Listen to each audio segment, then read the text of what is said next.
Bonsoir à tous. Ce soir, je vous propose de regarder un passage très connu, le fameux passage de Joseph et la femme de Potiphar, avec ce qui s'est passé, qui a abouti à l'emprisonnement de Joseph pendant 2 ans, dans une prison très sévère. Donc,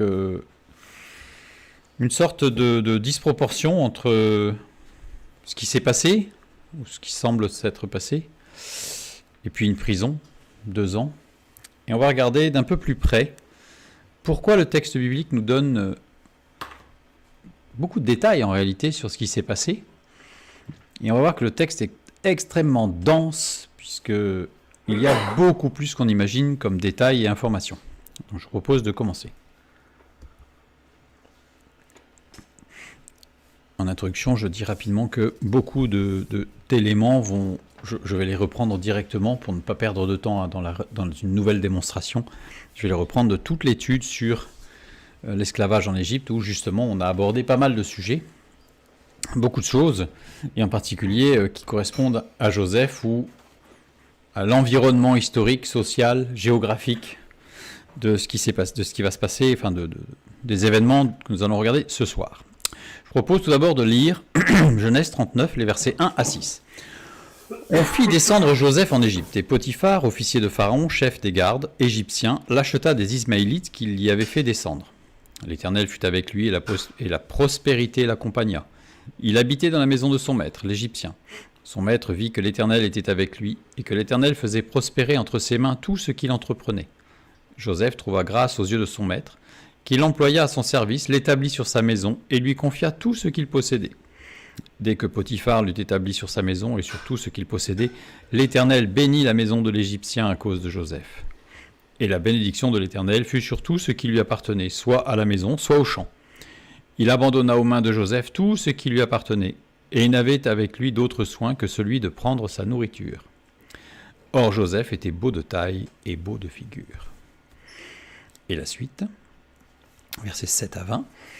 Après ces choses, il arriva que la femme de son maître porta les yeux sur Joseph et dit « Couche avec moi ». Il refusa et dit à la femme de son maître « Voici, mon maître ne prend avec moi connaissance de rien dans la maison, et il a remis entre mes mains tout ce qui lui appartient. Il n'est pas plus grand que moi dans cette maison. Et il ne m'a rien interdit, excepté toi, parce que tu es sa femme. Comment ferais-je un aussi grand mal et pécherais-je contre Dieu ?» Quoiqu'elle parlât tous les jours à Joseph, il refusa de coucher auprès d'elle, d'être avec elle. Un jour, qu'il était entré dans la maison pour faire son ouvrage, et qu'il n'y avait là aucun des gens de la maison, elle le saisit par son vêtement en disant « Couche avec moi ». Il lui laissa son vêtement dans la main et s'enfuit au dehors. Lorsqu'elle vit qu'il avait laissé son vêtement dans la main, et qu'il s'était enfui dehors, elle appela les gens de sa maison et leur dit « Voyez, il nous a amené un Hébreu pour se jouer de nous. Cet homme est venu vers moi pour coucher avec moi, mais j'ai crié à haute voix. Et quand il a entendu que j'élevais la voix et que je criais, il a laissé son vêtement à côté de moi et s'est enfui dehors. Et elle posa le vêtement de Joseph à côté d'elle, jusqu'à ce que son maître rentrât à la maison. Alors elle lui parla ainsi, « L'esclave hébreu que tu nous as amené est venu vers moi pour se jouer de moi. Et comme j'ai élevé la voix et que j'ai crié, il a laissé son vêtement à côté de moi et s'est enfui dehors. Après avoir entendu les paroles de sa femme, qui lui disait « Voilà ce que m'a fait ton esclave », le maître de Joseph fut enflammé de colère. Il prit Joseph et le mit dans la prison, dans le lieu où les prisonniers du roi étaient enfermés. Il fut là, en prison. Là, on a un texte connu. Quand on le lit, bien évidemment, nous-mêmes, on ressent une certaine agacement par rapport aux faits. Et je dirais que il y a beaucoup de choses qui accrochent quand on regarde d'un peu près, qui accrochent, parce que les événements racontés sont tellement émotionnellement forts qu'on a du mal à accrocher sur les petits détails. On est un petit peu porté par une sorte de courant émotionnel. Mais je vais donner juste un élément qui permet de nous dire « Stop, il faut qu'on s'arrête », parce qu'il y a un problème. On nous dit que un jour, il n'y avait plus personne dans la maison. Il rentre pour faire son travail, et elle en profite pour presque l'agresser sexuellement. Et juste après, on nous dit qu'il est parti en courant et il dit « Et elle appelle les gens de sa maison ». Ça, c'est le petit détail qui m'a fait dire « Oups, il faut qu'on s'arrête ». Et à partir de là, vous allez voir, on va un petit peu tirer le fil qui dépasse et on va détricoter ce qui s'est passé. D'abord, plaçons les événements dans des contextes historiques et géographiques. On va d'abord par l'historique. Donc on reprend notre petite frise habituelle reprise tout au long de l'étude sur l'esclavage en Égypte. Donc je ne reviens pas sur les dates, etc. Nous avons la 4e dynastie et le début de la 5e dynastie dans notre récit, puisqu'après Joseph meurt au début de la 5e dynastie. Donc tout va se passer au début de la 4e dynastie. Joseph entre en Égypte à l'âge de 17 ans. Joseph est entré en Égypte à 17 ans. Petit détail, Benjamin, quand il a quitté son père pour aller en Égypte, avait 17 ans. Donc on voit qu'il y a une résonance. Jacob, quand il est parti voir Laban, qu'il a fui, il avait pas loin de 17 ans. Il s'est passé 11 ans jusqu'au moment où il est enfermé en prison, Joseph. Donc ça veut dire que Joseph a vécu chez Potiphar durant 11 ans. 11 années chez Potiphar. Joseph est incarcéré l'année où Snéfrou, premier pharaon de la 4e dynastie, monte sur le trône. Joseph est incarcéré 2 années, durant lesquelles des mouvements sociaux éclatent dans le pays sans que le pouvoir ne réussisse à les contenir, fragilisant le pouvoir nouvellement en place, cette 4e dynastie. Pendant 2 ans, donc la prison. À sa sortie de prison, Joseph devient vizir d'Égypte, remplaçant le fils du pharaon Néfermaat et prenant la place de Khéops, et se marie avec Asnath, fille de Potiphéra, prêtre d'On. 9 ans après son mariage, Joseph fait venir toute sa famille en Égypte. 7 ans après la fin de la famine, Joseph est limogé par Khéops, qui met en place son frère Canéfer. C'est-à-dire qu'il est resté 21 ans vizir d'Égypte. Joseph meurt 12 ans avant la naissance de Moïse, 4 ans après le début de la 5e dynastie. Donc c'est-à-dire que Joseph a connu toute la 4e dynastie. Pour resituer un petit peu dans le contexte. Sachant que notre récit n'est pas tout à fait au début de l'histoire, puisqu'il y a 11 ans chez Potiphar avant que notre récit n'intervienne. Donc ça veut dire que Joseph a 28 ans. Maintenant, au niveau géographique, rapidement, Joseph donc, est resté 17 ans nomade en Canaan. Ensuite, il a été emmené par les Ismaélites, 4 ans de vie sédentaire chez Potiphar. Alors, c'est pas 4, c'est 11. Je ne sais pas pourquoi j'écris 4. C'est 11 ans de vie sédentaire chez Potiphar. Puis, 2 ans en prison. Ces 2 années en prison se situent dans le sud de la Basse-Égypte, c'est-à-dire à la frontière entre le nord et le sud. Alors, comment est-ce qu'on peut le savoir ? Alors, beaucoup affirment que Joseph a été emprisonné à Saqqara. Saqqara qui est dans la partie nord. Pourquoi ?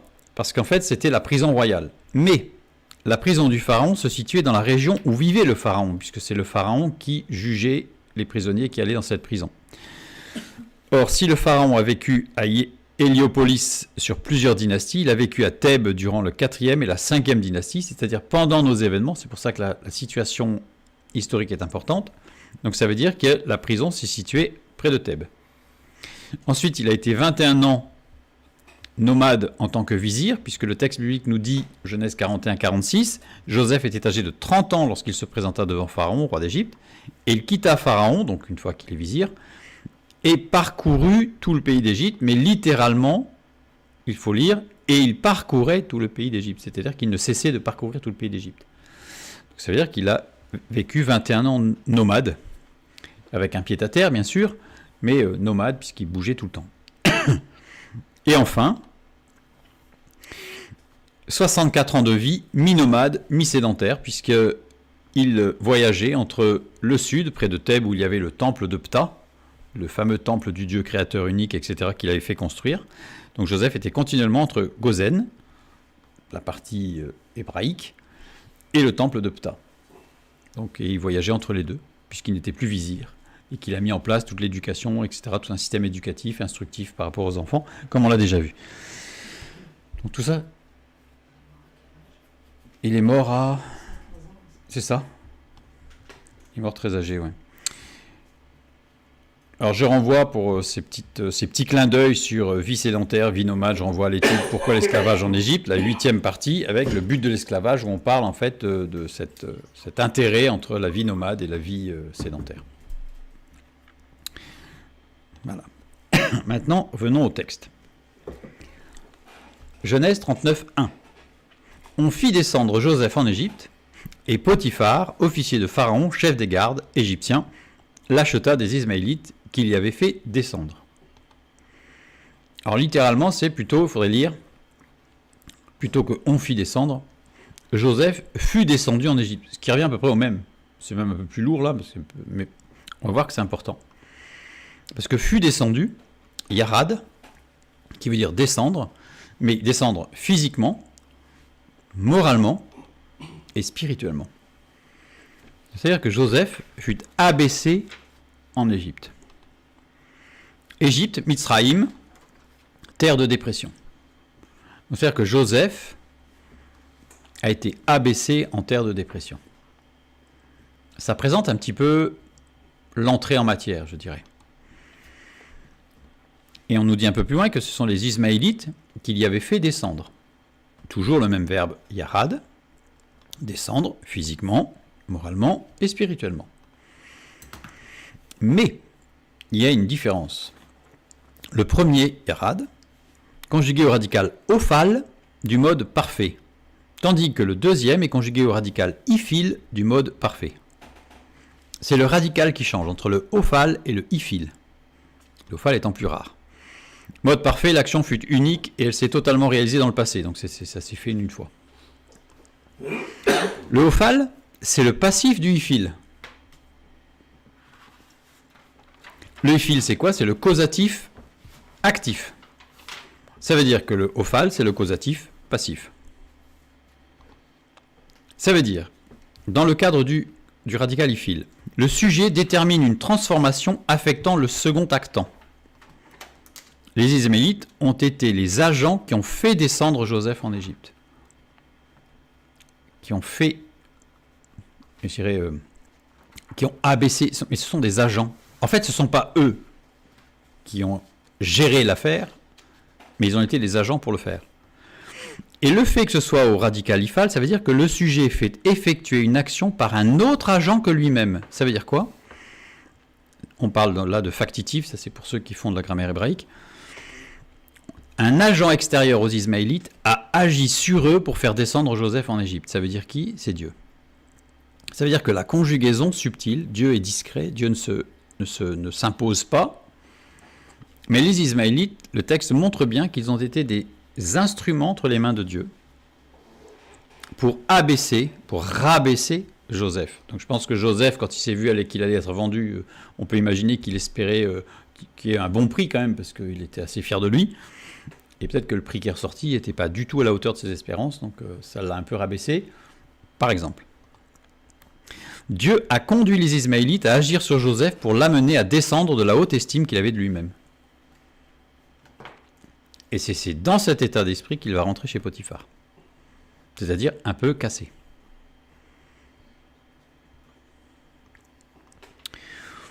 On continue toujours avec ce texte. Où on fit descendre, là j'ai repris la formulation, mais on fit descendre Joseph en Égypte. Donc on a compris qu'en fait c'est Dieu qui est intervenu pour que les Ismaélites sous-estiment et rabaissent, amènent Joseph à être rabaissé en Égypte, en terre de dépression. Et il est vendu à Potiphar. Potiphar, c'est un nom particulier, qui en soi ne veut rien dire. Donc on regarde sa construction, les deux premières lettres, une onomatopée pour peindre le bruit du souffle qui sort de la bouche. Les deux lettres suivantes qui jaillit, qui rejaillit. Les dernières lettres qui désignent ce qui est fertile, fécond, qui ensemence, qui donne ou transmet la vie. On a la description de quelqu'un formidable. En tout cas, socialement, il donne envie. Là, Joseph tire un bon parti, parce qu'il tombe chez quelqu'un de très très bien. En plus, vous remarquerez que chez les Égyptiens, très peu sont nommés, Potiphar est nommé, donc ça veut dire que c'est vraiment quelqu'un d'important. Potiphar est nommé 3 fois dans le texte biblique. Il est chef des gardes. Garde, c'est tabar. Tabar, les 2 premières lettres s'appliquent à toutes les idées de conservation et d'intégrité centrale en manifestant une force capable d'éloigner toute corruption, et les 2 lettres finales désignent quelque chose d'acide et d'agressif, qui vient de tabar, avec un beit central sans le dagesh, qui veut dire tuer, abattre, massacrer. En fait, Potiphar était le chef du corps des Nouos. Qui étaient les Nouos? Des hommes rompus à la vie dans le désert, qui employaient des chiens dressés dans leur mission de maintien de l'ordre. Ces policiers agissaient sur demande de l'administration ou du gouverneur de la province ou du nomarque. Les nomarques, chaque province. Donc, en fait, on a une description de Potiphar durant les 11, j'ai insisté sur 4, mais c'est les 11 années de Joseph passées à son service. Potiphar était le chef de la police. Pas de la milice, hein, de la police. Du maintien de l'ordre dans le pays. Donc un homme fort, chef de la police et responsable de l'ordre social. Au niveau national. C'est-à-dire que M. Potiphar n'était pas souvent à la maison. On nous dit qu'il était égyptien. On insiste sur le fait qu'il était égyptien. Et l'expression pour dire égyptien, c'est Ish Mistri. Or, Ish, Potiphar était un homme juste et fidèle. C'est pas. Enfin, il y a d'autres mots, on va le voir tout à l'heure. Le fait que ce soit Ish pour un Égyptien, ça montre que c'était un Égyptien juste et droit. Genèse 41-45. Pharaon appela Joseph du nom de Tsafnat Panéar et il lui donna pour femme Asnath, fille de Potiphéra, prêtre d'On, et Joseph partit pour visiter le pays d'Égypte. Et là, cette fois-ci, on retrouve un Potiphéra.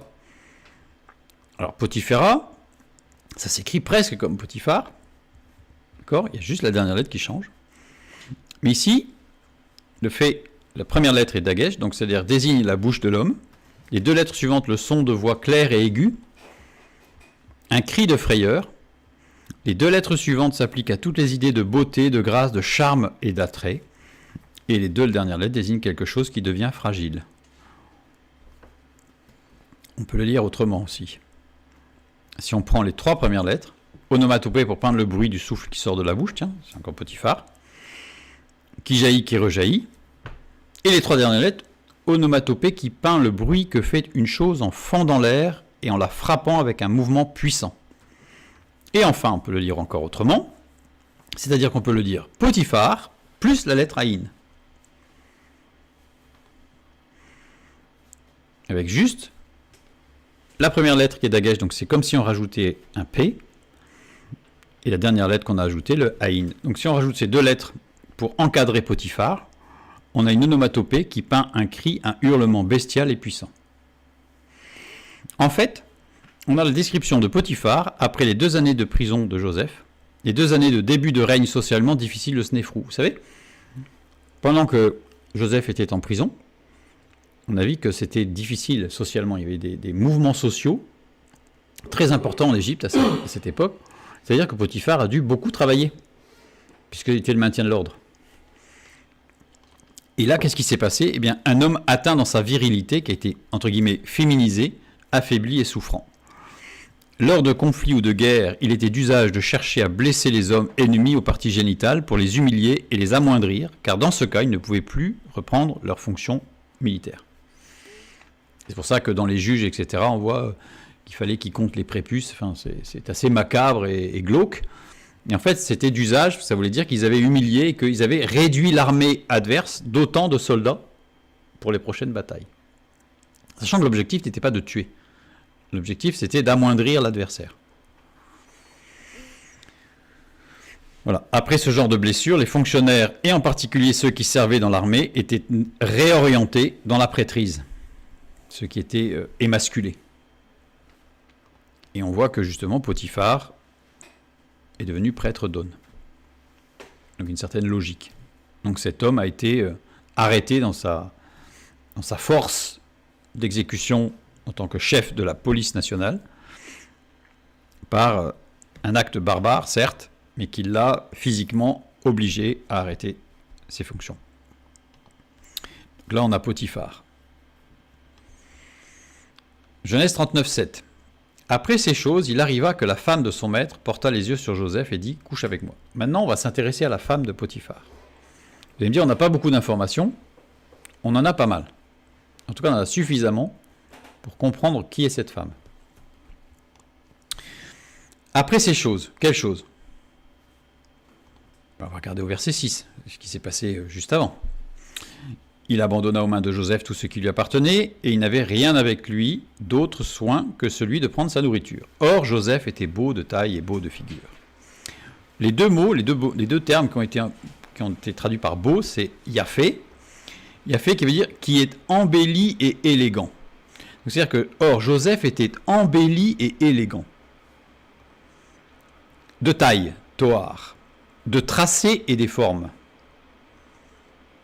De figure, maré, phénomène, spectacle littéralement. Paraître. Joseph était dans le paraître. Joseph se mettait en valeur. Joseph usait de tout ce qui était possible pour se rendre beau et élégant. En Égypte antique, les femmes et les hommes amélioraient leur apparence avec du fard et d'autres cosmétiques, des perruques, des parfums, du col.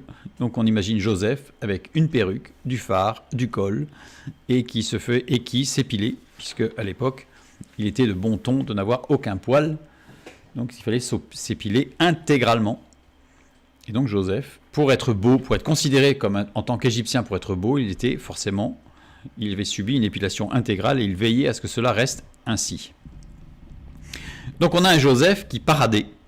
On a un Joseph qui faisait, comme on dit, le pan, qui faisait le beau, en permanence. Et il veillait à ce que ça reste ainsi. Il était beau. Était, le verbe être ici, c'est vaï. Il y eut, ce fut. Terme se trouvant dans Genèse chapitre 1 pour décrire ce qu'il advint après un ordre divin. C'est-à-dire, Genèse 1.3, Dieu dit que la lumière soit et la lumière fut. On l'a au verset 5. Où Dieu dit « et il y eut un soir, il y eut un matin ». On a au verset 7, à nouveau, « cela fut ainsi parce que Dieu a dit ». Le verset 8, Dieu dit « et il y eut un soir, il y eut un matin ». Verset 9, Dieu dit « il s'est passé quelque chose et cela fut ainsi ». Le verset 11, Dieu dit « et cela fut ainsi ». Donc, littéralement, quand il y a « vaï », ça ne veut pas dire « il y eut » comme ça, tout d'un coup, pof, ça y est, c'est apparu. Mais il advint, c'est-à-dire que c'est quelque chose, il y a eu quelque chose avant, un ordre, une action, qui a abouti à. Donc ça veut dire que la beauté de Joseph était un aboutissement de toute une action.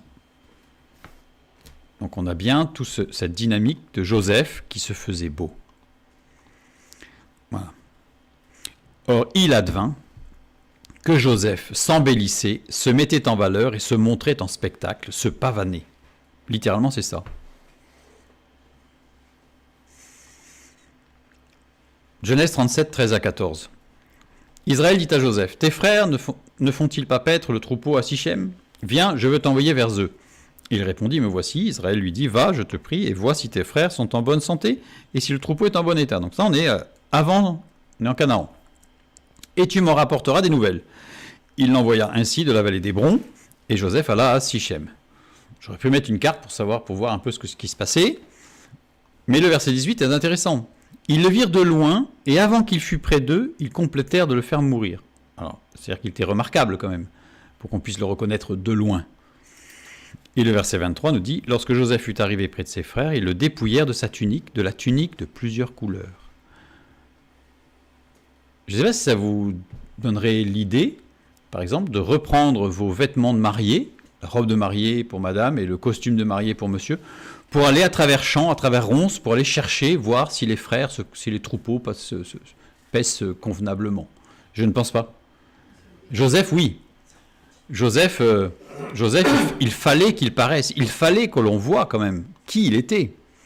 Pourquoi Joseph portait-il sa belle tunique de multiples couleurs pour aller en campagne, après les troupeaux? Pour se montrer, parader et ébahir. Il n'avait pas changé. Arrivé en Égypte, il recommence la même chose, le même processus. il n'a pas changé. Et donc, après ces choses, il arriva, et le verbe il arriva, c'est vaï, que la femme de son maître porta les yeux sur Joseph. Ça veut dire que c'est parce que Joseph se faisait beau, pavaner, parader, etc., qu'à un moment donné, elle l'a remarqué.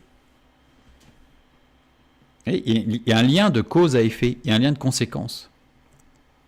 C'est parce que Joseph s'embellissait, se faisait vraiment le beau prince charmant, qu'à un moment donné, elle s'est dit, tiens, il est pas mal.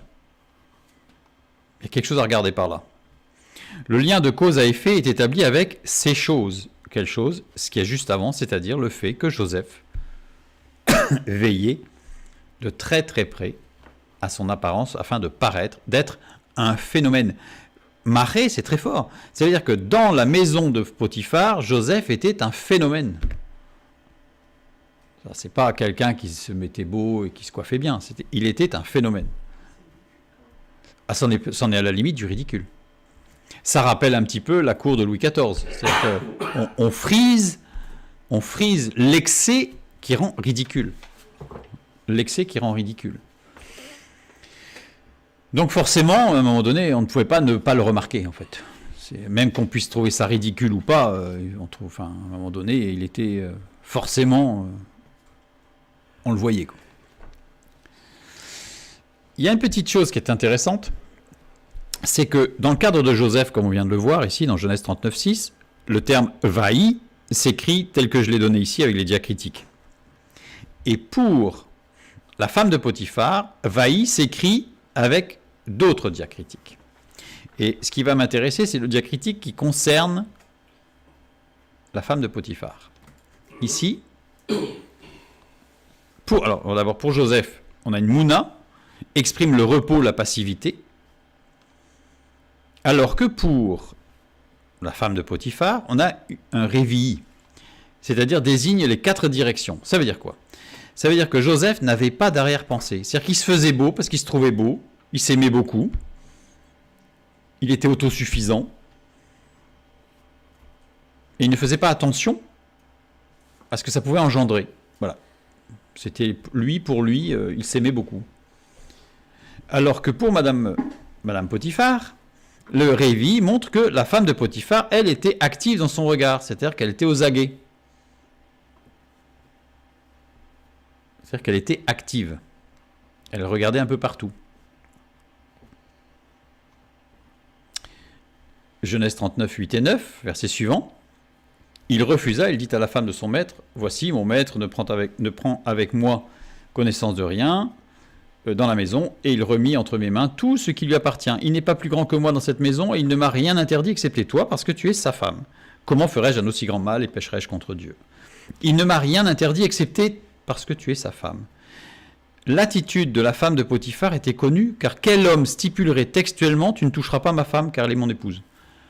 Ça paraît logique. On ne dit pas « Je te donne tout, il n'y a pas de problème, tu gères un peu la maison, tu es l'esclave de la maison. » Ah oui, au fait, j'oublie. Mais tu ne touches pas ma femme. Il y a quelque chose qui cloche, parce que si on n'a pas confiance dans le serviteur en disant il faut quand même que je lui précise qu'il ne faut pas qu'il touche parce qu'il va y sauter dessus, ça veut dire qu'il n'y a pas une confiance. Or, il lui laisse tout. Donc on voit bien qu'il y a ça veut dire que quelque part, le mari n'était pas vraiment sûr de sa femme. Mais en même temps, il n'était jamais là. Vous voyez, il y a une sorte de... Non, le fait qu'il ait été émasculé, c'est après. Puisque c'est après, quand Joseph est sorti de prison. Donc là, il n'y était pas encore. Mais voilà, en tout cas, il était absent. C'était un mari absent. Et on va voir un peu plus loin qu'il était un peu plus qu'absent.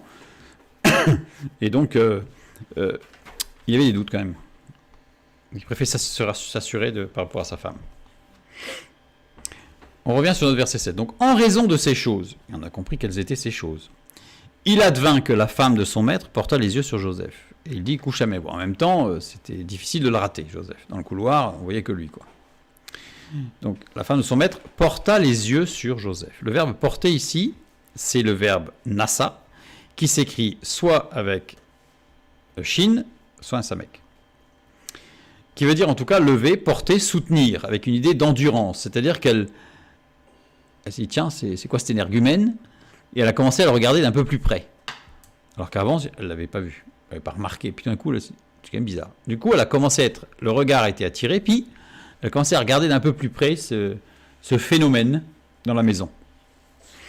Alors, si je prends Nasa écrit avec le Shin, la dernière lettre Aleph symbolise Dieu. Dans son acception hiéroglyphique, puisque nous sommes chez les Égyptiens, il caractérise l'unité, le point central, le principe abstrait d'une chose. Et les 2 premières lettres s'attachent à des choses temporelles et passagères en exprimant l'instabilité, la faiblesse, la facilité à séduire. Et de l'autre côté, nous avons les 2 premières lettres, désignent ce qui est léger, qui flotte, qui ne pèse pas. Et la dernière lettre symbolise la vie. Et bien ici, la femme de son maître, elle a porté un regard, non pas sur des choses légères qui symboliseraient la vie, en disant c'est un jeune homme, là, il découvre la vie, ça va lui passer, voilà, il fait sa crise.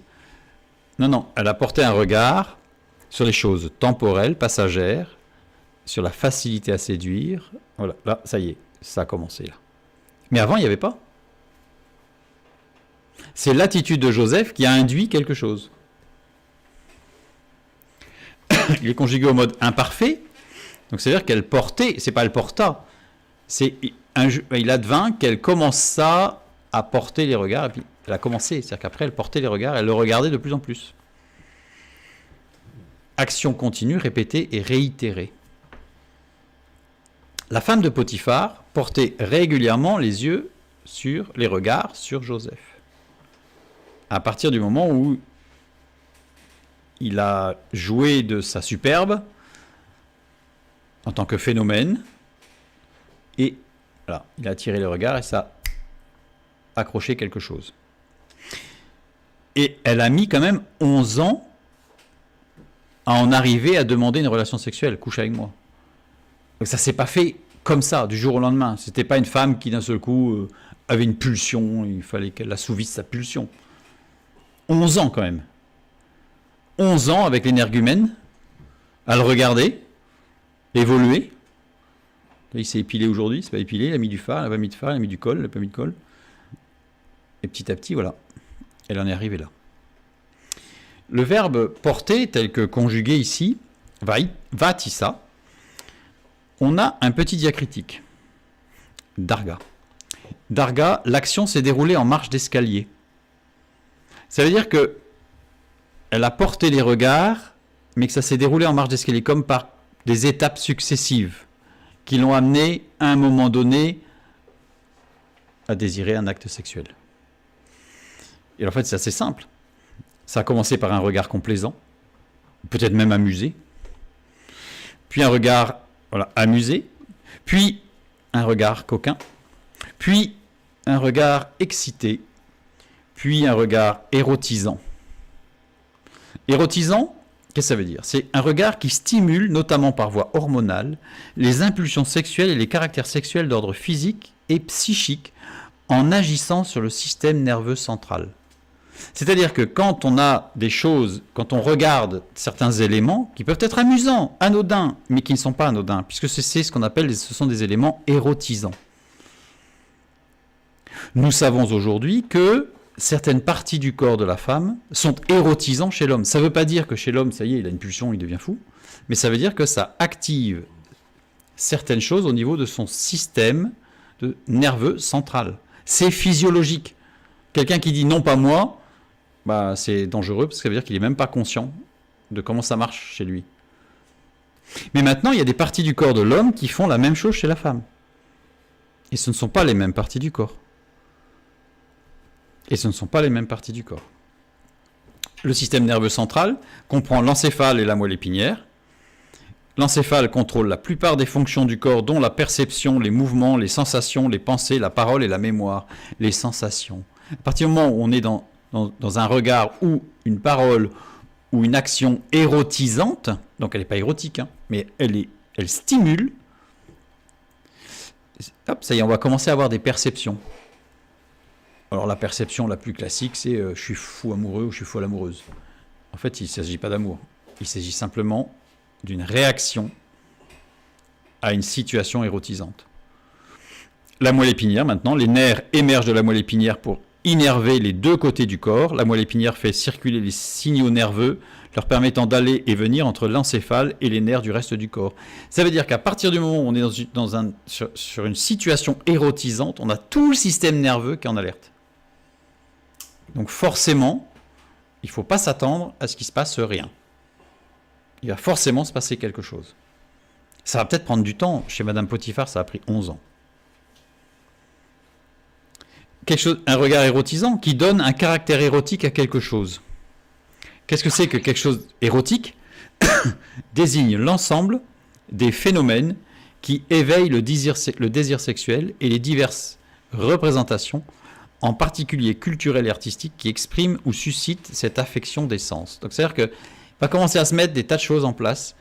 Au départ, ça va être dans l'inconscient, puis petit à petit, ça va émerger. Et on ne va pas comprendre. Alors évidemment, si c'est qu'une fois, tout le processus va s'arrêter très très vite. Mais Madame Potiphar, on a vu que c'était continu, avec endurance, avec persévérance. Elle a continué, puis la marche d'escalier, puis elle descend, donc elle a le regard érotisant. Puis après, elle va avoir un regard érotique. Puis un désir sexuel. Enfin, un besoin sexuel. Et un acte sexuel pour finir. Donc on a le petit Darga qui nous montre voilà, que ça a été par étapes. Tout ça, ça a pris 11 ans. 11 ans. 11 ans d'un processus qui a démarré. Et une fois qu'il est démarré, je dirais qu'il est très difficile à arrêter. Si vous avez parfois des choses qui, entre guillemets, vous tombent dessus, il ne faut pas aller chercher sur la semaine qui précède. Peut-être, mais il faut peut-être aller chercher sur des choses qui ont été nourries discrètement, par amusement peut-être au départ, qui sont érotisantes et qui ont alimenté et qui finissent par émerger. Mais quand ça émerge, quand une plante sort de terre, vous savez, c'est-à-dire qu'elle a pas mal de racines déjà. Jacques 1, 14 et 15, nous lisons « Mais chacun est tenté quand il est attiré et amorcé par sa propre convoitise. Puis la convoitise, lorsqu'elle a conçu, enfante le péché étant consommé, produit la mort. » Le papyrus Vescar rapporte le conte du mari trompé narré par Képhren. L'épouse Doubaïner profite de l'absence de son mari pour le tromper avec son amant dans le pavillon du jardin. Mis au courant par son jardinier, le mari prépare sa vengeance en fabriquant un crocodile en cire afin que, lorsque l'amant se baignerait dans la pièce d'eau, le jardinier y jetant le crocodile, celui-ci prendra vie et emportera l'amant. Bon, évidemment, c'est un conte. Informé de l'histoire, le roi Nebka condamna l'épouse infidèle à être brûlée. C'est-à-dire que dans un cas d'infidélité d'une épouse d'un haut responsable, si c'était avéré, elle était brûlée. Donc, ça ne se passait pas très bien.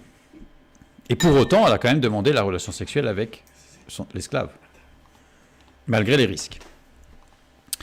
Je reprends le verset 7 en rajoutant les petits éléments pour bien comprendre, en raison de ces choses, donc de l'attitude de Joseph. Donc tout est parti par l'attitude de Joseph. Attitude qui n'était absolument pas dans une recherche d'attirance ou de coquinerie avec une femme, pas du tout. C'était qu'il était suffisant, il se trouvait beau, il voulait faire profiter tout le monde de sa beauté, donc il partageait gracieusement sa beauté avec tout le monde. En raison de ces choses, il advint que la femme de son maître portait les yeux sur Joseph avec de plus en plus d'intérêt, donc il y a une sorte, voilà, l'escalier qui commence, ça a amorcé, et elle finit par dire « couche avec moi ». La femme de son maître. La femme de Potiphar n'a pas de nom. Surprenant dans un tel contexte, on aurait pu s'attendre à voir peut-être Joseph qui parle, ou enfin, on n'a jamais son nom.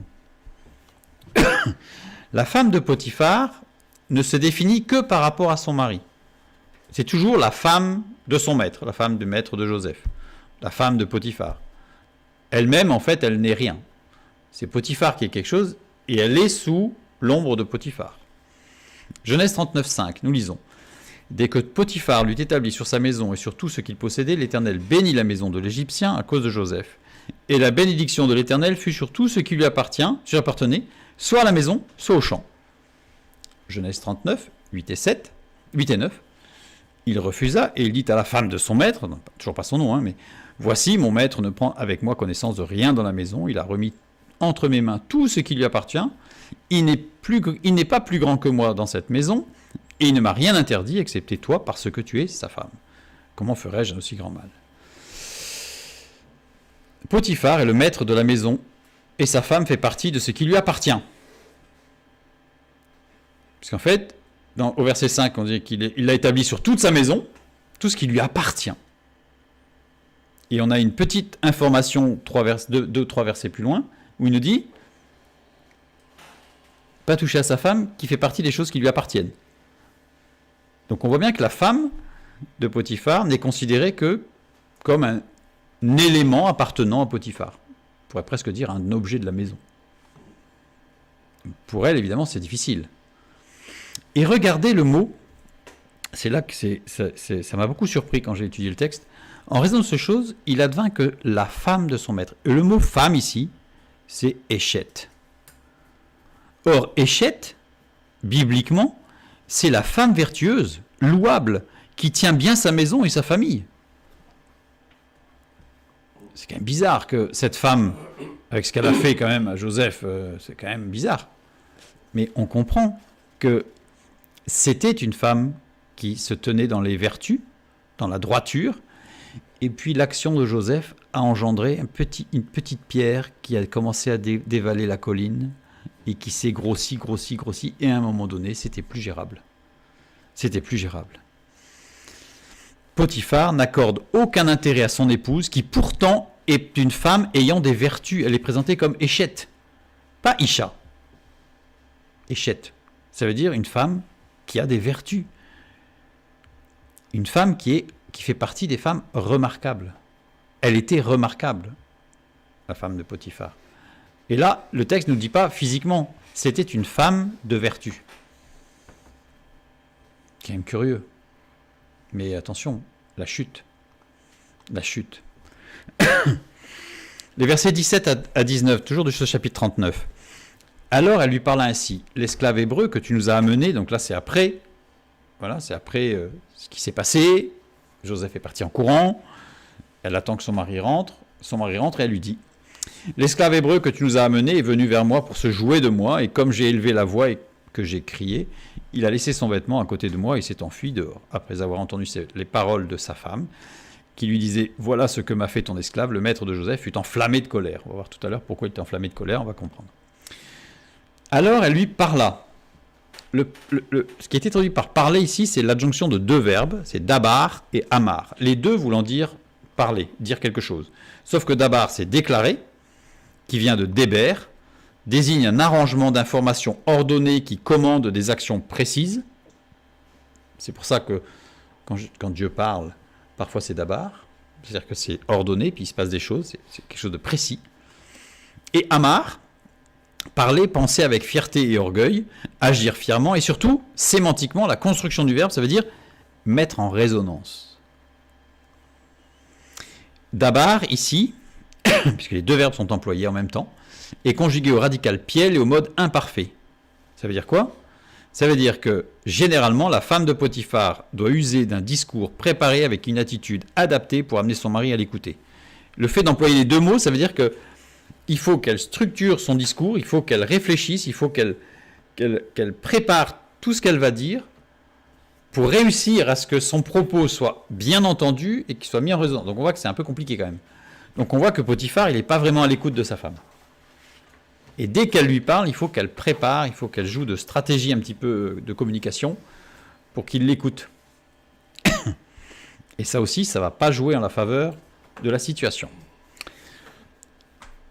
Après avoir entendu les paroles de sa femme, qui lui disait, on a encore dabar plus amar. Cette fois-ci, il est conjugué au radical piel et au mode parfait. Donc ça montre bien que le mode imparfait, c'est-à-dire que c'était tout le temps, c'est quelque chose de répété, de continu.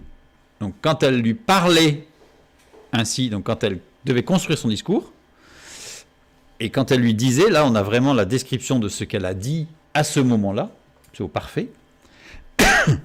Cette fois-ci, Potiphar fut enflammé de colère. Cette fois-ci, pas les autres fois, mais cette fois-ci, il fut enflammé de colère. Enflammé de colère, C'est intéressant parce qu'enflammé de colère, c'est une expression qui traduit un mot, chara, qui est employé 90 fois. 90, c'est le symbole de l'action de Dieu qui rétablit dans sa fonction. Sarah avait 90 ans quand elle a enfanté Isaac. Chara est conjugué à la troisième personne du singulier du radical kal du mode imparfait jusif. Au jusif, et c'est ça qui est intéressant, le jusif s'emploie pour exprimer des nuances de volonté d'un supérieur à un inférieur, avec un commandement, une exhortation, ou d'un inférieur à un supérieur. On a toujours un élément de subordination. Je vais donner quelques exemples. On a le coortatif, quand c'est la première personne, c'est je, et le jusif, c'est quand il, troisième personne, se conjugue de la même manière que l'inaccompli, l'imparfait, mais correspond au subjonctif. Mode de la probabilité et de la possibilité. L'action décrite peut ou non se produire en fonction des circonstances. Cette conjugaison est, on peut le dire, assez compliquée. Cependant, il ressort un sens très intéressant. Potiphar manifeste davantage une attitude de démonstration de son autorité sur sa femme et sur son serviteur que de véritables sentiments de colère. La conjugaison au justif montre que Potiphar, en réalité, veut montrer que c'est lui le chef. Mais il n'est pas fondamentalement touché, en fait. Il est distant par rapport à ce qui s'est passé pour sa femme. Évidemment, ça a dû le toucher.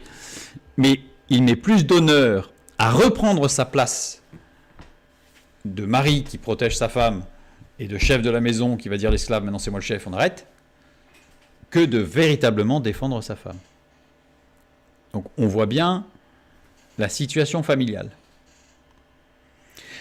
Et là, il nous est dit, après avoir entendu les paroles de sa femme, et sa femme, c'est Ishtov. On a encore la femme vertueuse. Pourtant, là, ça fait un petit moment qu'elle a perdu sa vertu, là, quand même. C'est quand même curieux. Pourquoi ? Eh bien, il suffit de regarder l'écriture avec un diacritique particulier, qui est toujours le révi, désigne les 4 points cardinaux. Ça veut dire quoi ? Ça veut dire que la femme de Potiphar n'est plus présentée comme étant une femme vertueuse, mais elle est présentée comme une femme qui a la réputation d'être vertueuse. Vous sentez la subtilité, là ? Avec tout ce qu'elle a fait, la manière de sa stratégie, elle a gardé sa réputation. Mais le texte biblique nous montre que avant elle était, maintenant elle paraît être une femme vertueuse. Avant elle était une femme vertueuse, maintenant elle a la réputation d'être une femme vertueuse. C'est subtil, mais on sent bien la grande différence de ce qui s'est passé. Maintenant que nous avons un petit peu vu la femme de Potiphar, nous allons regarder Joseph.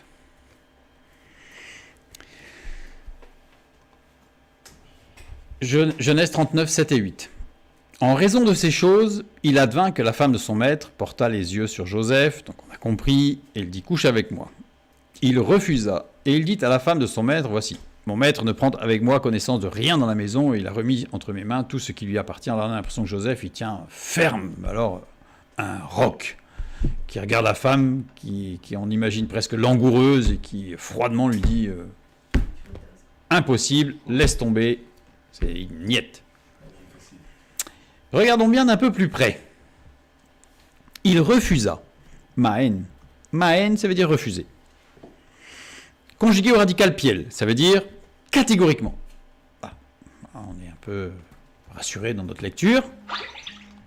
Mais l'écriture de Maen, Vaimaen, possède un diacritique qui s'appelle le Chalchelet. Le Chalchelet est un diacritique très rare. Diacritique rare de cantillation, je crois que c'est 7 fois qu'il apparaît, ça, 7 occurrences dans tout l'Ancien Testament. Il n'apparaît que 7 fois. Cantillation, c'est-à-dire qu'il nous amène à donner une variation dans la lecture au niveau de la sonorité qui fait des pics comme cela, sur 30 points d'accrochage. 30 points d'accrochage. Donc on monte et on descend comme ça. Et en fait, Chalchelet désigne le fait qu'il y a des oscillations avec des amplitudes de plus en plus faibles. La dernière note est atone, c'est-à-dire sans énergie, sans vitalité. Deux fois sans énergie, c'est pas utile. Sans énergie et sans vitalité. En fait, Shalchelet, le symbolisme du Shalchelet est que le sujet du récit est aux prises avec des pulsions intérieures et il subit une certaine hésitation dans ses actions. Et là, ce petit diacritique montre que peut-être que Joseph laisse paraître, en tout cas au départ, une assurance, mais à l'intérieur, ça vibre. À l'intérieur, ça oscille. Et en fait, il refuse de moins en moins fort. C'est-à-dire qu'à chaque fois qu'elle lui demande, il refuse, mais c'est de moins en moins assuré et de moins en moins ferme. Il y a un glissement. Et ce qui est intéressant, c'est que juste après Vaimraen, il y a un pasek, ce trait vertical. Pasek désigne une opposition forte entre les mots placés avant le diacritique et ceux placés après le diacritique. C'est-à-dire qu'il y a une opposition fondamentale entre il refuse et ce qu'il dit par la suite. Voici mon maître ne prend avec moi connaissance de rien dans la maison. Ces deux parties s'opposent. Et en plus, le fait qu'on ait un pasek plus un shalchelet, ça veut dire qu'on a l'équivalent, ce qu'on appelle un shalchelet gedola, qui indique qu'à la fin de la shalchelet, il y a une rupture, un effondrement. Ça veut dire que ce petit diacritique nous dit que Joseph, il a refusé fermement au début, puis de moins en moins fermement, et qu'à la fin, il a craqué. Il a craqué. Il n'a pas refusé. C'est ce que désigne ce petit diacritique. Et pourquoi c'était un diacritique et que ce n'a pas été écrit, je dirais littéralement? Parce que tout ça, c'est intérieur à Joseph. Tout ça, c'est invisible.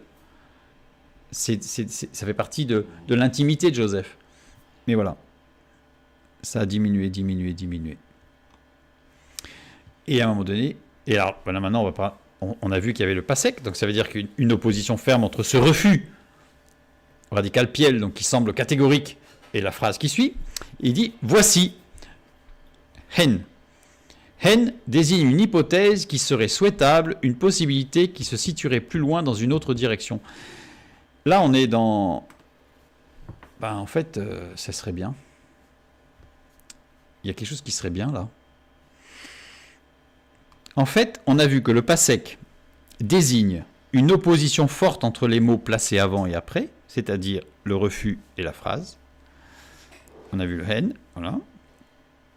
Donc ça veut dire que la phrase d'après, cette phrase exprime une certaine excitation de Joseph qui commence à se chercher des raisons qui justifieraient qu'il aille vers la femme de Potiphar.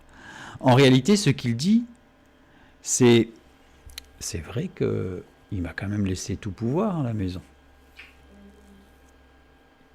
Oui, donc il est en train, là, de chercher une issue pour justifier que ce serait peut-être finalement pas si terrible d'accéder à la requête de Madame Potiphar, puisque c'est vrai quand même, il m'a laissé le maître de la maison. Hein. Je suis son équivalent, regardez. Tout à l'heure, on a vu, on verra tout à l'heure, mais il n'est pas plus que moi dans la maison. Je suis son équivalent à la maison. En tant que l'équivalent de Potiphar, si Madame Potiphar a des besoins, je peux peut-être répondre à ce besoin. Mais je veux montrer, vous voyez, la mécanique qui nous est décrite dans ce texte-là.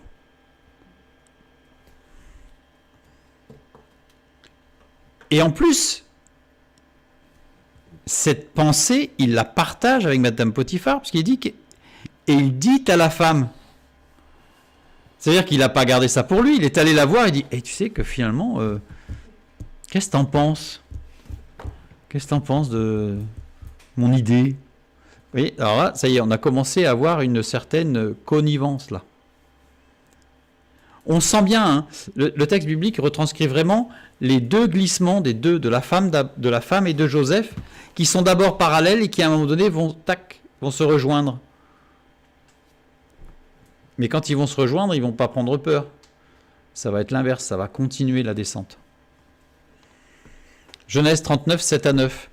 En raison de ces choses, il advint que la femme de son maître porta les yeux sur Joseph et dit « Couche avec moi ». Il refusa fortement au début, puis de moins en moins énergiquement, et il dit finalement à la femme de son maître « Voici, en y regardant de plus près, mon maître ne prend avec moi connaissance de rien dans la maison. » C'est-à-dire que, en fait, il ne m'interroge même pas sur ce qui se passe. Et il a remis entre mes mains tout ce qui lui appartient, avec 3 petits points. Vous voyez, tu fais partie de ce qui lui appartient. Il n'est pas plus grand que moi dans cette maison. Grosso modo, je suis son équivalent ici. Et il ne m'a rien interdit. Vous voyez, ça travaille, hein. Et là, on a « excepté toi ». Alors, « excepté », c'est 2 mots, « qui im ». « Qui im », qui, littéralement, ça veut dire « oui, en effet ». Il ne m'a rien interdit, oui, en effet. Et im désigne une hypothèse, une supposition, désigne 2 éléments qui se lient ensemble. Oui, en effet, il y a une hypothèse quand même. Et alors, parce que, Asher, désigne une condition, une limitation. Et en fait, il y a quand même une limitation quand même. En fait, dans son raisonnement, il arrive à une limite, c'est que tu es sa femme et là, tu es marié en fait. Il restait encore un reste de l'enseignement moral quelque part. Ouais, mais là, il y a un problème, c'est que bon, il y a quand même une limite, c'est que tu es marié. Comment ferais-je un aussi grand mal et pécherais-je contre Dieu? Elohim. Heureusement, il revient à Dieu quand même. Dernière mention avant celle-ci, donc là on nomme Dieu. Et la dernière fois qu'on a mentionné Dieu dans le texte biblique, c'est dans Genèse 35, 15. Jacob donna le nom de Béthel au lieu où Dieu lui avait parlé. Première mention pour Joseph en Égypte. C'est la première fois que dans la vie de Joseph, on parle, il y a la mention de Dieu, c'est là. Avant ce passage, ce n'est pas Elohim qui est mentionné, mais l'Éternel. Genèse 39, 2, 3. L'Éternel fut avec lui, mais ce n'est pas Joseph qui allait vers l'Éternel. C'est l'Éternel qui est avec Joseph, et la prospérité l'accompagna. Il habitait dans la maison de son maître, l'Égyptien. Son maître vit que l'Éternel était avec lui. C'est pas Joseph est avec l'Éternel, c'est que l'Éternel est avec Joseph, et que l'Éternel faisait prospérer entre ses mains tout ce qu'il entreprenait. Et le verset 5. Dès que Potiphar l'eut établi sur sa maison, sur tout ce qu'il possédait, l'Éternel bénit la maison de l'Égyptien à cause de Joseph, et la bénédiction de l'Éternel fut sur tout ce qui lui appartenait, soit à la maison, soit au champ. Mais Elohim, la dernière fois qu'on a mentionné Elohim, c'est à l'époque où Joseph était dans sa famille. Petite annexe. Dieu se manifeste suivant 2 modes parfaits. Petite différence entre Elohim et l'Éternel. Sous l'appellation Elohim, désigne le Dieu des lois naturelles et humaines. Il est le créateur du monde, celui qui fait exister. Il est la raison de toute chose. Il se révèle aussi sous l'appellation du tétragramme, qu'on va dire Yahvé, racine juxtaposant le verbe être au passé, au présent et au futur. Dieu est celui qui était, qui est et qui sera sans la moindre variation. Il est l'Éternel. C'est pour ça qu'on le rend par éternel, parce que Yod et Vav et, ça veut dire celui qui est, qui était et qui sera, toujours pareil. Celui qui est. Pas celui qui fait exister, mais celui qui est. Celui qui fait être. Différence entre exister et être. Il implique l'amour, alors que Elohim implique la justice. Le Dieu immanent, Elohim. Le Dieu transcendant, Yahvé. Le Dieu de la nature, des forces naturelles. Le Dieu personnel, attentionné, relationnel, Yahvé. Dieu agit auprès de ses enfants comme fusion des 2. Exode 22, nous lisons « Je suis l'Éternel, ton Dieu. Je suis Yahvé, Elohim. » Je suis le Dieu de la relation, d'abord d'ailleurs, remarquez, mais aussi le Dieu des forces de la nature. Je ne suis pas qu'une pensée éthérique pour t'aider psychologiquement. Je suis là en tout domaine. Genèse 3, 8. Alors ils entendirent la voix de l'Éternel Dieu, qui parcourait le jardin vers le soir, et l'homme et sa femme se cachèrent loin de la face de l'Éternel Dieu. C'est pas Dieu l'Éternel, c'est l'Éternel Dieu. Toujours la relation d'abord. Luc 5, 23. Lequel est le plus aisé de dire « Tes péchés te sont pardonnés » ou de dire « Lève-toi et marche » ? Or, afin que vous sachiez que le Fils de l'homme a sur la terre le pouvoir de pardonner les péchés, Jésus, je te l'ordonne, dit-il au paralytique, lève-toi, prends ton lit et va dans ta maison. On commence par tes péchés sont pardonnés, c'est-à-dire le relationnel, le personnel, l'attentionné, puis ensuite lève-toi et marche, le Dieu de la puissance sur la nature. Et le verset 24, on a la même chose. Le même principe, toujours le même principe. Dieu se manifeste parfois dans sa transcendance seule. Luc 7, 48, et il dit à la femme, tes péchés sont pardonnés. Cette femme n'avait nullement besoin d'une manifestation de puissance dans sa vie. Elle avait besoin d'un Dieu personnel. Ses enfants connaissent Dieu comme un, fusion des deux. Psaume 3, 7. Lève-toi, Éternel, sauve-moi, mon Dieu. Lève-toi, Éternel, le relationnel. D'abord, j'ai besoin de cette relation avec toi, mon Dieu. Et ensuite, sauve-moi, mon Dieu, c'est celui qui a la force et la puissance pour agir. Et donc là, Joseph, pour revenir à Joseph, il fait mention de Elohim, le Dieu de... Voilà. Joseph n'avait pas entretenu sa relation avec l'Éternel, le Dieu transcendant, le Dieu de la relation personnelle. Joseph semble avoir gardé toutefois une trace de l'enseignement familial qui juxtaposait la relation avec Yahvé, l'Éternel, et la soumission à Elohim, le Dieu des forces naturelles. Donc tout d'un coup, une sorte de réminiscence. Il y a un Dieu de la justice quelque part quand même. Parce que là, il appelle pas, il dit pas, en plus, il dit pas mon Dieu, il dit contre Dieu, le Dieu de la puissance, de la justice. Et si je pêche contre le Dieu de la justice, ça va mal se passer. Donc il ne fait pas du tout intervenir l'Éternel, le Dieu de la relation. Il a perdu Dieu en fait. Il l'a plus dans sa vie, Joseph là. On continue avec des petites. À chaque fois, je rajoute des éléments. Hein. Et donc, quand il parle, il dit. Voici, en y regardant de plus près, mon maître ne prend avec moi connaissance de rien dans la maison, et il a remis entre mes mains tout ce qui lui appartient.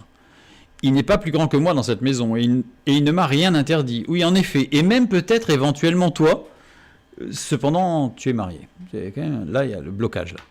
Comment ferais-je un aussi grand mal, et pécherais-je contre Dieu, contre Elohim ? À chaque fois que Joseph parle de son maître, ou qu'on parle du maître de Joseph, donc mon maître ou son maître, le mot employé est Adoni. Or, Joseph est un esclave. Adoni, ça veut dire la porte de la vie. Rappelez-vous ce que signifie Potiphar tout à l'heure.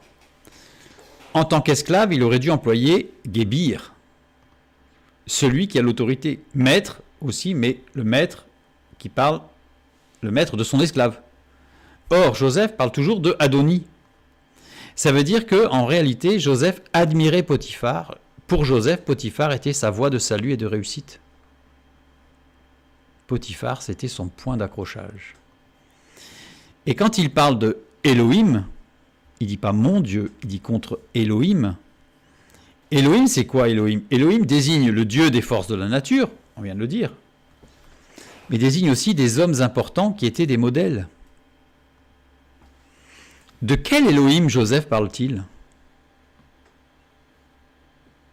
On peut largement se poser la question, puisqu'il appelle son maître Adoni. Or, par exemple, Abraham, le seul qu'il appelle Adoni, c'est Dieu. Joseph appelle Potiphar Adoni. Et donc, quand il parle de Elohim, il parle de qui là ? De Dieu ou de Potiphar ? Genèse 39, 10. Quoiqu'elle parlât tous les jours à Joseph, il refusa de coucher auprès d'elle, d'être avec elle. Donc on est sur le verset qui suit. Quoique, vaï, c'est-à-dire, il y eut, ce fut. Le résultat du discours de Joseph, c'est qu'elle lui parla tous les jours.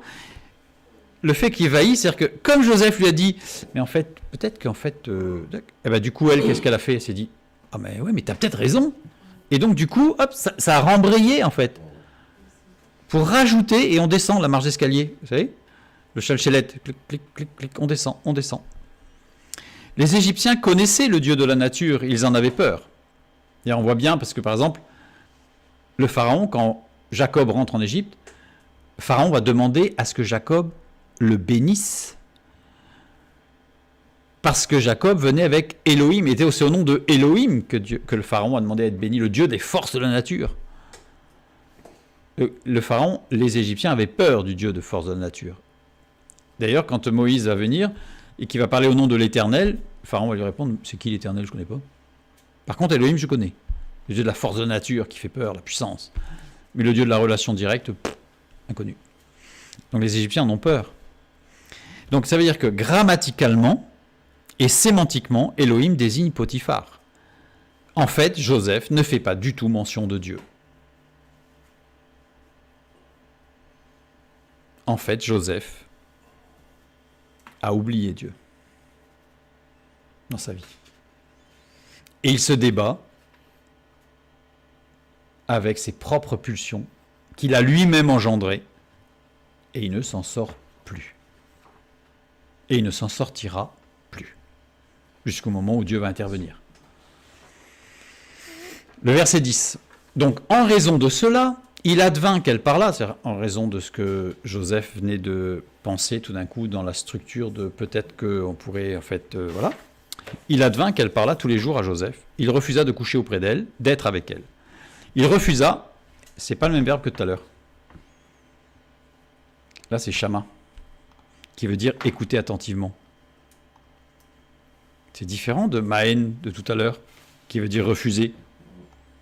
En plus, quand il était conjugué au radical piel, c'était refusé catégoriquement. Certes, il y avait le chalchelet, qui montrait que... Le darga, pardon, pour lui, qui montrait que c'était vacillant. Là, c'est shama, qui veut dire écouter attentivement. La négation, love, négation absolue. Elle parla, dabar, qui veut dire déclarer, conjugué au radical piel. Shama conjugué au mode parfait, c'est-à-dire que c'est une fois. Joseph ne l'écouta absolument pas attentivement qu'une seule fois.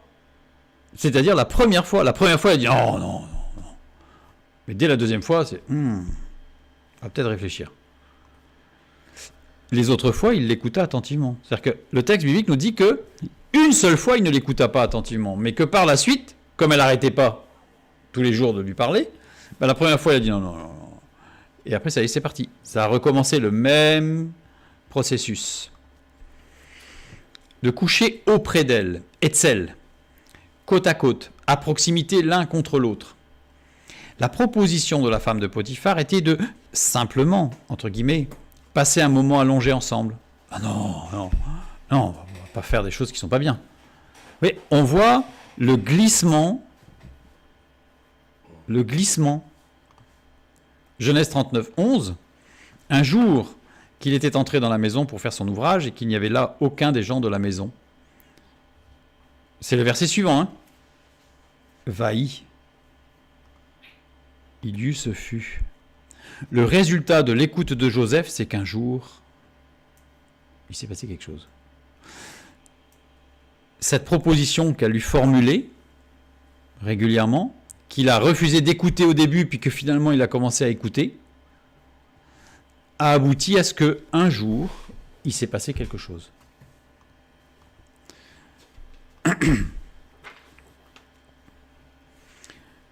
Je pense pas que ce soit Genèse 30, c'est Genèse 39, 11 ici.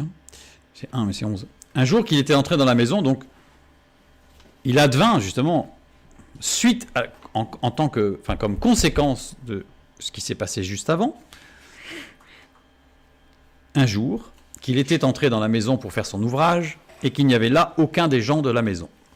Si je prends la traduction littérale, c'est « Et il arriva qu'un jour qu'il était entré dans la maison pour faire son ouvrage et qu'il n'y avait pas un homme des hommes de la maison. » Littéralement, c'est ça. Il n'y avait pas un homme, Ish, des hommes, Anasi. Il existe 3 mots désignant la condition humaine. On a Adam, Enovsh, Ish. Adam, celui qui est potentiel en Dieu, celui qui n'a pas encore fait de choix, celui qui n'a pas encore rencontré le moment où il doit faire un choix, où il a pris la connaissance, la conscience de la nécessité d'une relation avec Dieu. Enovsh, celui qui est loin de Dieu, celui qui a, entre guillemets, absorbé Dieu pour devenir un Dieu. Donc celui qui a refusé Dieu, qui dit « je suis autosuffisant ». Et Ish, c'est celui qui se réalise en Dieu, qui a trouvé l'état d'être un homme droit. Vous savez, Ish, c'était Potiphar, c'est celui qui est droit, celui qui est juste. Ici, on nous dit que il n'y avait pas un ish parmi les Anazis de la maison. Ça veut dire quoi? On va voir, Genèse 39, 14, c'est juste après ce qui s'est passé. Elle appela les gens de sa maison, c'est ce que je vous ai dit tout à l'heure, il y avait un problème parce qu'on a dit qu'il n'y avait personne. Mais en fait, non. Elle appela les gens de sa maison, et les gens de sa maison, c'est Anazi. Ça veut dire quoi? Ça veut dire que Joseph, un jour où il n'y avait pas un seul homme juste parmi tous ceux qui étaient dans la maison, c'est-à-dire qu'il ne restait plus que les pas justes et les méchants, quoi. Joseph est rentré dans la maison. Pour faire son ouvrage, Melacha. Melacha, c'est totalement différent de Avoda. Avoda, c'est travailler au labeur. Travailler, quoi. Melacha, travailler à une œuvre, un projet, un désir. Et il arriva qu'un jour, il était entré dans la maison pour assouvir son désir. Littéralement, c'est ça. Et ce jour-là, il a craqué. On a Exode 5.9 pour que l'on charge de travail ces gens. Donc là, on est bien dans le labeur. Et la Mélacha, c'est Genèse 2.2. Et il acheva 7e jour son œuvre qu'il avait faite et il se reposa au 7e jour de toute son œuvre. C'est une œuvre, c'est un désir. On va vers quelque chose. Et puis, on l'a construit dans sa tête et et puis on va l'obtenir. Joseph n'avait pas pour but de travailler, mais d'accomplir un projet issu d'un désir d'accomplir quelque chose. Ce jour-là, il a lâché prise, il a craqué. Et il attendit qu'il n'y ait pas un homme juste, entre guillemets, pour se rendre auprès de la femme de Potiphar. Pourquoi? Un homme qui aurait pu le reprendre, à la limite, et dire « Hé Joseph, qu'est-ce que tu fais là? Réfléchis. » Un homme qui aurait pu rapporter les faits de façon directe. Là, il restait plus que des hommes qui avaient la réputation d'être mauvais. Donc, moins de risques. Genèse 39, 11 et 12. Un jour qu'il était entré dans la maison pour faire son ouvrage et qu'il n'y avait là aucun des gens de la maison, elle le saisit par son vêtement en disant « Couche avec moi ». Il lui laissa son vêtement dans la main et s'enfuit au dehors. Elle le saisit. Le verbe saisir ici, c'est tafas. Tafas, il y a deux occurrences dans Genèse. Genèse 4, 21. Le nom de son frère était Joubal. Il fut le père de tous ceux qui jouent de la harpe et du chalumeau. C'est jouer. Prendre du plaisir. Deux occurrences dans Nombre. Nombre 5, 13. Si un autre a commerce avec elle et que la chose soit cachée aux yeux de son mari, si elle s'est souillée en secret sans qu'il y ait de témoins contre elle et sans qu'elle ait été prise sur le fait. Donc c'est en relation avec une relation sexuelle. Nombre 31, 27. Partage le butin entre les combattants qui sont allés à l'armée et toute l'assemblée. Donc littéralement, partage le butin entre les participants au combat. Et le mot participant, c'est tafas. Ceux qui participent au combat. Par son vêtement en disant Amar. Là, on n'a plus le dabar. On n'a que la mise en résonance. On n'a que, elle parle, là, quand elle parle à Joseph, là, ce n'est que avec un discours qui va émoustiller les émotions pour mettre en résonance. On n'a plus le dabar, là. On n'a que le Amar. Couche avec moi. Il lui laissa son vêtement, Azab. Laissé derrière soi en abandonnant l'autre, ou un objet, dans une situation difficile après avoir marché ensemble, après avoir fait quelque chose ensemble. Donc, ce verbe, c'est pas juste « je fuis » parce que j'ai peur ou parce que je suis en danger. C'est « j'ai fait quelque chose et j'abandonne ce que j'étais en train de faire et je pars ». Donc, il s'est passé quelque chose, parce que c'est Azab, il s'est passé quelque chose à laquelle Joseph a participé. Et il est parti. Joseph et la femme de Potiphar lutinaient ensemble. Lutinaient ensemble. Non, lutiner, ça veut dire avoir des jeux coquins. Sans aller jusqu'à un acte sexuel, mais c'est des jeux coquins, érotiques, stimulants, mais sans aller plus loin. donnant le désir d'aller jusqu'à l'acte sexuel, parce que c'est justement là qu'après elle dit bah couche avec moi, parce qu'à un moment donné, évidemment, comme on dit, quand on joue avec le feu, on se brûle.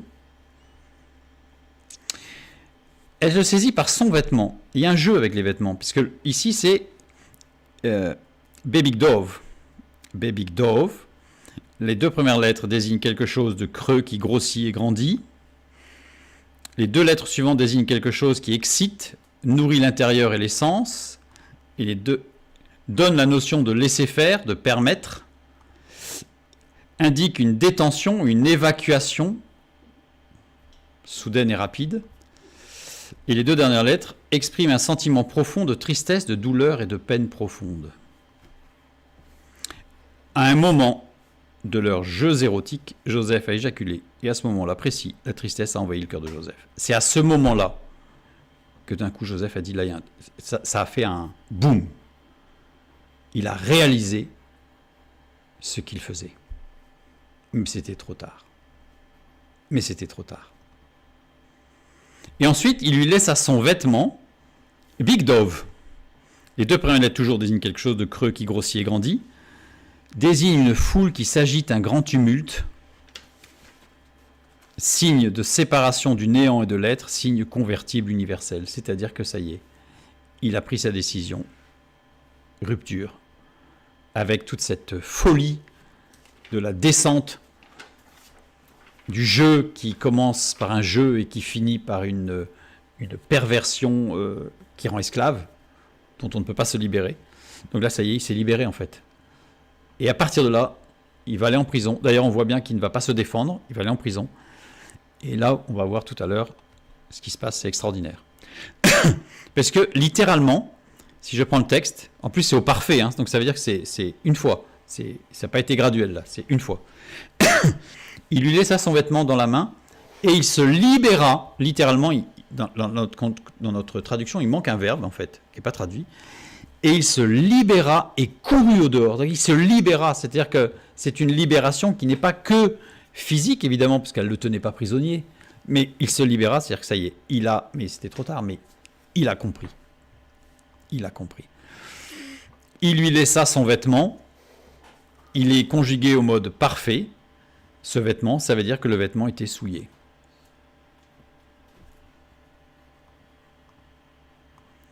Les versets qui suivent. Lorsqu'elle vit qu'il lui avait laissé son vêtement dans la main et qu'il s'était enfui dehors, elle appela les gens de la maison et leur dit « Voyez, il nous a amené un Hébreu pour se jouer de nous.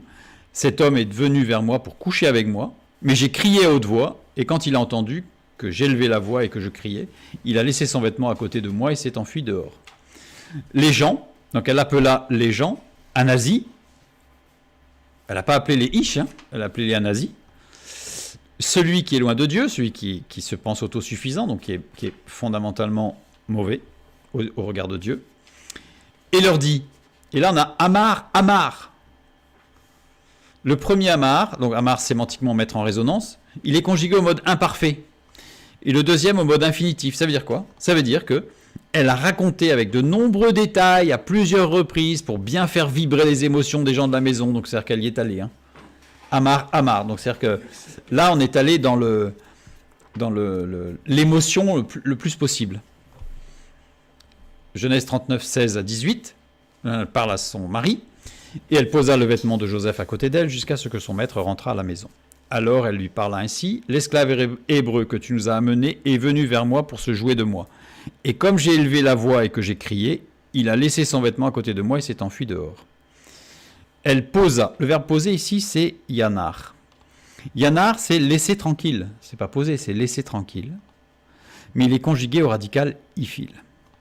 Ça veut dire qu'elle a pris le temps d'optimiser le vêtement souillé. C'est-à-dire qu'elle l'a mis bien comme il faut, pour que ce soit bien voyant, pour que son mari soit bien énervé. Elle lui parla ainsi. Et le verbe parler ici, c'est dabar, amar, dabar. Là on a elle prépare son discours par rapport à son mari, elle va l'émoustiller au niveau de ses émotions à lui, et puis elle va repréparer le truc. Donc on voit que 3 mots, juste pour dire elle dit. Elle a bien construit son discours. Le premier est conjugué au radical piel et au mode imparfait. une très grande adaptation du discours à son interlocuteur pour l'atteindre dans ses émotions. C'est-à-dire qu'on voit bien qu'elle ne parle pas de la même manière aux Anasis de la maison, à son mari, à Joseph.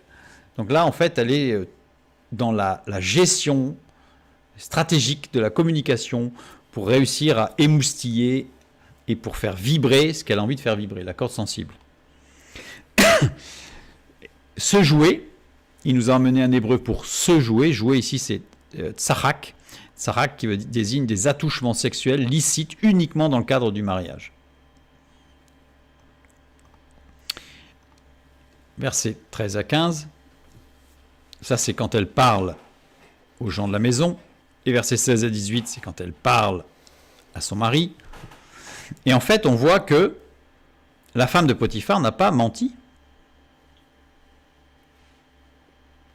Puisque Joseph était aussi, à ce moment-là, acteur.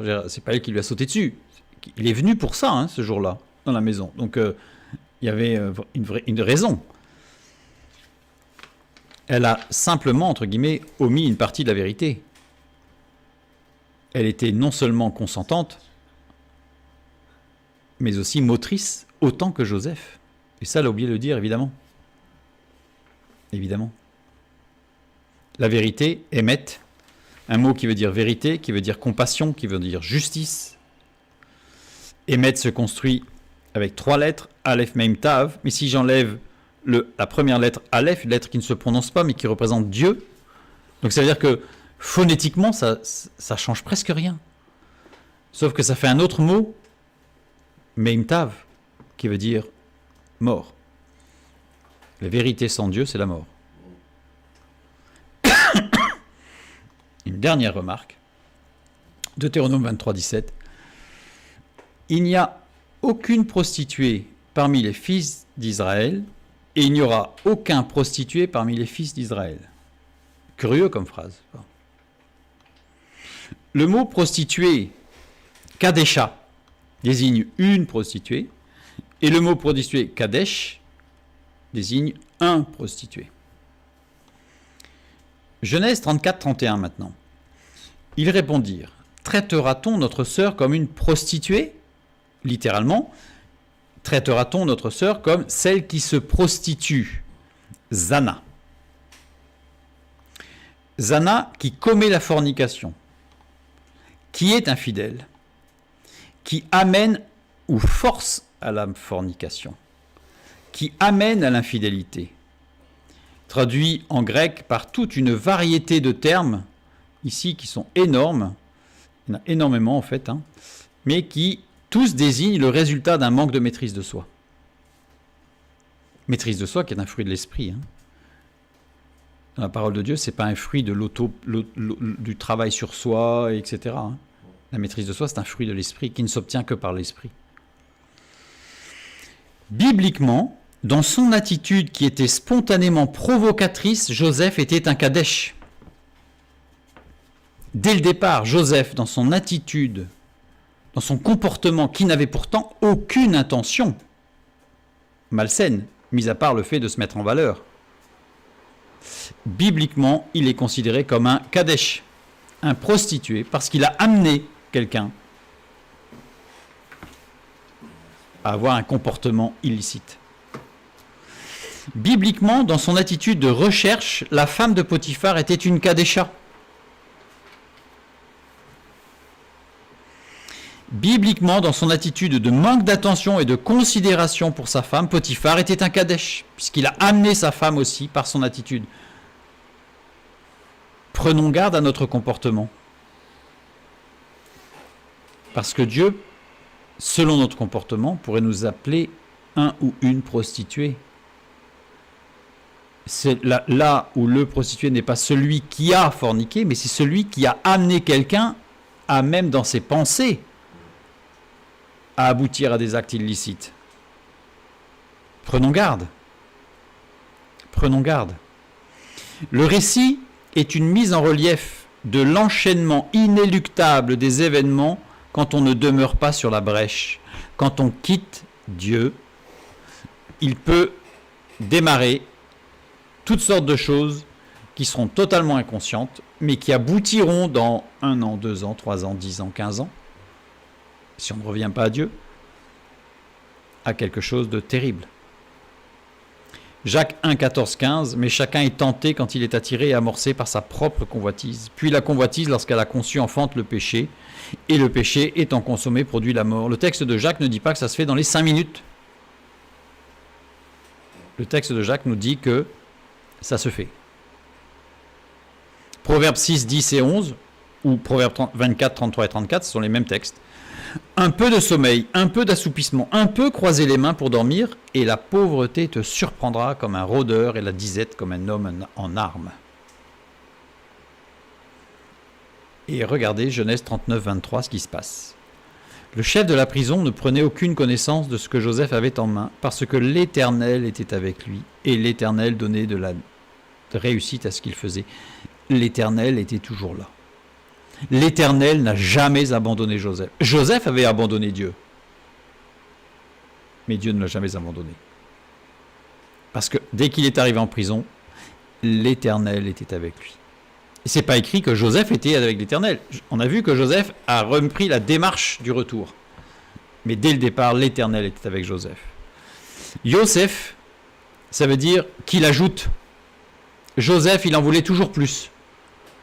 Toujours plus, toujours plus beau, toujours plus haut, toujours plus grand. Et il est devenu Safnat Panéar. Safnat Panéar, ça veut dire quoi? Ça veut dire une grâce en réponse à la prière, l'émanation physique du grand Ptah, Dieu créateur, l'homme réalisé qui diffuse et enseigne. Le récit est aussi une démonstration de la grâce de Dieu qui veille sur les siens.